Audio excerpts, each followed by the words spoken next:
Let's get over to our running back props here for NFL Week 14. Sleepy, lead us off.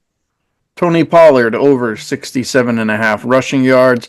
I think with the Jaguars, with their quarterback going down, it was an emotional week. I think that, it's one of those injuries that obviously it impacts the team, but that was like the talk of the town in the NFL this week. I just feel like the Jaguars realize, hey man, like season's over.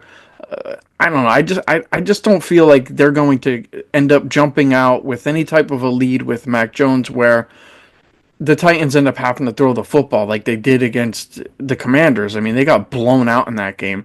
And I think that they come back and it's like, hey, you know what? We're not going to end up getting blown out in this game. Let's start using Pollard. Pollard only had, 12 touches. 4 of those were catches, but he had 8 rushes. So he should be fresh. I think the Pollard the week prior to that, I think I used him in fantasy, and it was a week that I expected him to do good things, and he did. So I think that there should be no reason why he comes back here and, doesn't have a pretty good game. And Tajay Spears, the backup running back for the Titans, he was coming back from a concussion. He only got a couple touches last week, but at this point in the year, why are you going to take a guy who's, has concussion issues and throw him out there and take touches away from Pollard? So I think there's a big, big game here for Tony Pollard. Not only would I play his rushing yards over the 67.5, I would strongly consider him to go ahead and get a touchdown.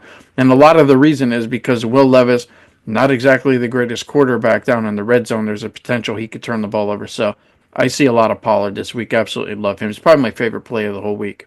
Yeah, I like this one as well. This was on my short list here. And, you take a look at the last 5 weeks for the Jacksonville Jaguars rush defense. They've allowed at least one running back in all 5 of those weeks to get up and over this number. And 3 of those 5 weeks, guys, a running back has gone up and over 100 plus rushing yards against the Jacksonville Jaguars.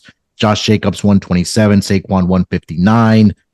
Then you had and then Joe Mixon last week 101 rushing yards against the Jacksonville Jaguars. So I do expect to see a lot of Tony Pollard this week. I think both honestly on the ground and out of the backfield in the passing game as well for Tony Pollard. So hopefully that's another big week here for Tony Pollard.